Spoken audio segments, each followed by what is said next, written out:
Hello, this is Tony Heller from RealClimateScience.com, the climate guy setting the record straight about climate. This video is titled Climate Fraud at the New York Times. The New York Times publishes fraudulent articles about climate almost every day, but rarely is it so blatantly obvious and easy to discredit as the issue I'm going to be discussing today. The New York Times has a webpage titled, How Much Hotter is Your Hometown Than When You Were Born? New York Times, Climate. As the world warms because of human-induced climate change, most of us can expect to see more days when temperatures hit 90 degrees Fahrenheit, 32 degrees Celsius, or higher. See how your hometown has changed so far and how much hotter it may get. So let's try out their website. I've tested this on quite a number of cities, but in this case I'm going to be testing Mount Vernon, Illinois, and putting in my actual birth date of 1957. At the bottom of the page it says scroll to continue, so let's do that and see what happens. Note at the bottom of the page now it says, our data set goes back to 1960 when you were 3. Back then the Mount Vernon area could expect about 30 days per year to reach at least 90 degrees. So this seems odd. Why does their data set only go back to 1960? The U.S. has very good historical records going back to at least 1895, and in many cases much earlier than that. I'm going to show you in a minute why the New York Times is hiding all the data before 1960. But for now, let's just look at their claims about what's happened to the frequency of 90-degree days since 1960. They said that back then there were 30 days per year over 90 degrees. Now let's scroll down a little further and see what comes up next. Look at this really fancy graphics they've got. It shows that in 1960 there were about 30 days per year above 90 degrees, and it says that now there's about 41 days per year over 90 degrees. Let's see if these claims are accurate. Has the number of 90-degree days actually increased at Mount Vernon, Illinois since 1960? The official government temperature gauge at Mount Vernon, Illinois in the United States Historical Climatology Network shows the exact opposite of what the New York Times is claiming. In 1960, Mount Vernon, Illinois averaged about 40 days per year over 90 degrees. And that number has been dropping sharply, and now they only average about 16 days per year over 90 degrees. So far this year, Mount Vernon has only had 14 days over 90 degrees, much less than the 41 days which the New York Times is claiming. Also note that there hasn't been a 90-degree day in almost a month, and now that it's September, it seems pretty unlikely that they're going to have any more. So this year's been way below average, just like all recent years. Let's go back and look at the New York Times graph again for a second. They show a large increase in the number of 90-degree days since 1960 at Mount Vernon, Illinois, when in fact there's actually been a large decrease. What they're showing is completely fraudulent. Now let's continue on to their next graphic. This is their projection of how many 90-degree days Mount Vernon is going to have in the future. The New York Times is projecting that due to an increase in carbon dioxide in the atmosphere, the number of 90-degree days in Mount Vernon, Illinois is going to increase from 31 in 1960 up to more than 70 days by the year 2089. This is the actual temperature data from NOAA going back to 1895 at Mount Vernon, Illinois. You can see that there's been a huge decrease in the frequency of 90-degree days since the 1930s. In the 1930s, they got about 75 days per year over 90 degrees, and now they're down to about 16. So as carbon dioxide has increased, the frequency of 90-degree days has plummeted. This trend is the exact opposite of what the New York Times is claiming.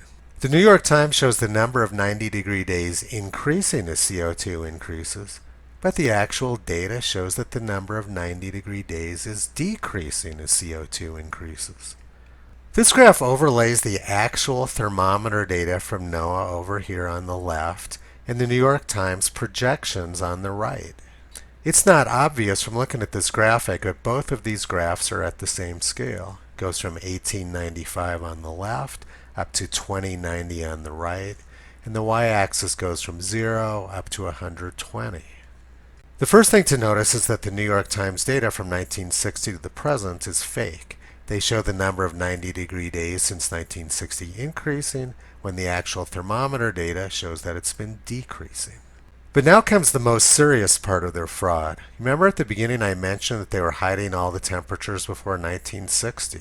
Well, now you can see why. It was really hot in the United States before 1960. Prior to 1960, 90-degree days were much more common in Mount Vernon, and as I'll show you in a minute, across the United States. No wonder the New York Times pretends there's no data before 1960, because it completely wrecks their global warming scam. This next graph shows every day over 90 degrees at Mount Vernon, Illinois since 1895. These red dots represent a day over 90 degrees, and it shows the actual temperature. Like in July 1936, Mount Vernon reached 114 degrees. But since the 1940s, there haven't been any temperatures over 105 degrees at Mount Vernon, Illinois. And in fact, days over 100 degrees have become extremely rare. They haven't had any in almost 7 years. So we can see from these red dots that Mount Vernon used to be much hotter than it is now. Their hottest temperatures were much higher, and the number of 90-degree days was much larger. 90-degree days used to occur much more common, as did 105-degree days, 100-degree days, and 95-degree days.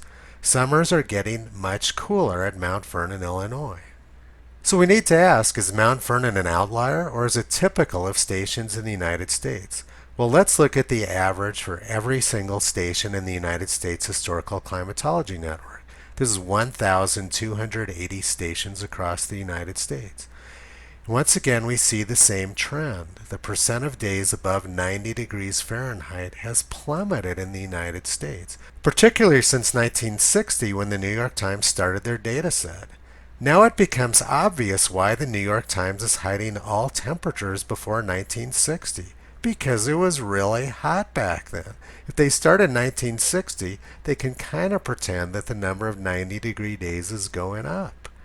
The New York Times is committing massive fraud, and I document this sort of behavior by them almost every single day. They appear to have no interest in telling the truth, and when you point out to them their factual errors, they don't show any interest in correcting or retracting their articles. Their unwillingness to discuss, correct, or retract misinformation tells me that it's intentional. The New York Times wants to deceive their readers. Now, instead of looking at a graph of the number of 90-degree days per year, let's look at the number of 90-degree days versus the amount of carbon dioxide in the atmosphere.